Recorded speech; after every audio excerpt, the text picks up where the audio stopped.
केशव नगर राज के एक छोटे से गांव में हरिराम नाम का एक सीधा साधा मेहनती और ईमानदार किसान अपनी पत्नी अर्चना के साथ खेत में बैठा था। देखना, हमारी फसल इस साल बहुत अच्छी होगी, हरिराम बोला। क्यों नहीं होगी? तुम्हारी मेहनत के साथ मेरी भी मेहनत का तो पसीना मिला है इसमें। अर्चना मुस्कुराई। हरिराम की जमीन भले ही कम थी, लेकिन उसका दिल बड़ा था। शाम को दोनों घर लौटे। अर्चना बोली, लकड़ियाँ खत्म हो गई है। कोई बात नहीं, हरिराम ने कहा, कल सुबह जंगल जाकर ले आऊँगा। अगली सुबह वह कुल्हाड़ी लेकर जंगल चला गया। एक पेड़ काटने ही वाला था कि झाड़ियों में से कुछ कराहने की आवाज़ आई। जाकर देखा तो एक बंदर घायल पड़ा था। हे भगवान, इस बेचारे की हालत तो बहुत खराब है। लगता है किसी जंगली जानवर ने हमला किया है। हरिराम बोला। वह बंदर के पास बैठ गया और उसके जख्मों पर पत्ता बांधने की कोशिश करने लगा। तभी एक साधु वहाँ आए और बोले, तुम्हारा हृदय पवित्र है।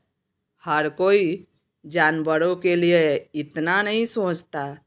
साधु ने मंत्र पढ़ा और चमत्कार हुआ।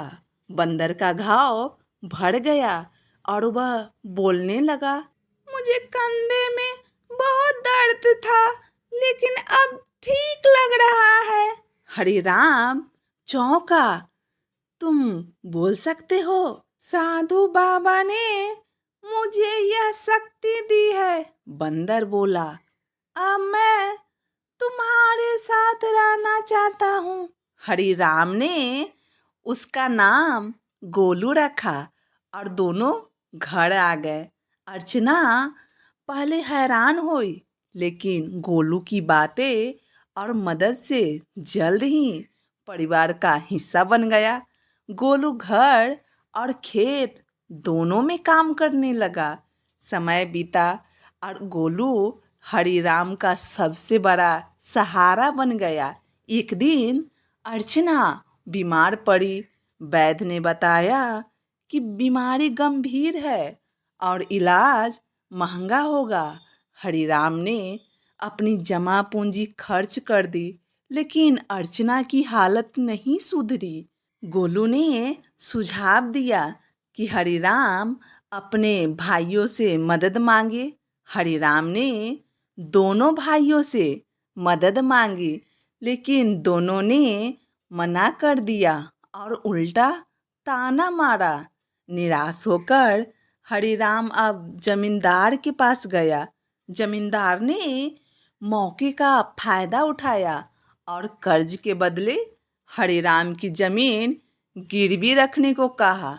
गोलू ने हरिराम को रोका और कहा, मैं कुछ करता हूँ। गोलू जंगल चला गया और रात भर गायब रहा।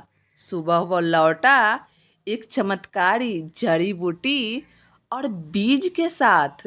अर्चना ने जड़ी बूटी ली और चमत्कारी रूप से ठीक हो गई। बीज खेत में बो गए और कुछ ही दिनों में सोने जैसी फसल लहराने लगी। हरिराम अब गांव का सबसे सफल किसान बन गया। उसने अपना वादा निभाया और जमींदार से कर्ज में दबे किसानों का कर्ज चुकाने लगा। गांव में फिर से खुशी लौटने लगी। लेकिन यह बात जमींदार को खटक गई। उसने भीमा को हरिराम को मारने भेजा। खेत में हमला हुआ, लेकिन बार गोलू ने अपने ऊपर ले लिया। गोलू ने आखिरी सांस लेते हुए कहा, साथी वही जो बलिदान दे सके। तभी साधु वहाँ प्रकट हुए और अपने क्रोध से जमींदार और भीमा को भस्म कर दिया। साधु बोले, गोलू अब भी तुम्हारे खेत में जीवित है, उस हर फसल में जो तुम उगाओगे।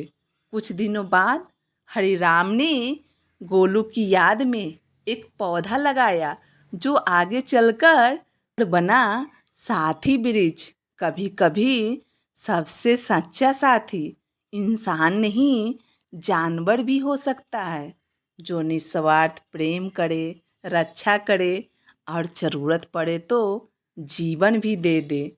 कभी कभी भगवान इंसान की मदद के लिए इंसान नहीं, कोई और रूप भेजता है, जैसे हरिराम के लिए गोलू। दोस्तों, अगर ये कहानी आपकी दिल को छू गई हो तो प्लीज़ इसे अपने अपनों तक ज़रूर पहुंचाइए और ऐसे ही सच्ची, भावुक और सीख देने वाली कहानियाँ सुनते रहने के लिए चैनल को सब्सक्राइब करना मत भूलिएगा। आपकी एक छोटी सी प्रक्रिया, एक लाइक, एक कमेंट हमें आगे और बेहतर बनाने की हिम्मत देती है। फिर मिलते हैं एक और दिल छू लेने वाली कहानी के साथ। नमस्कार।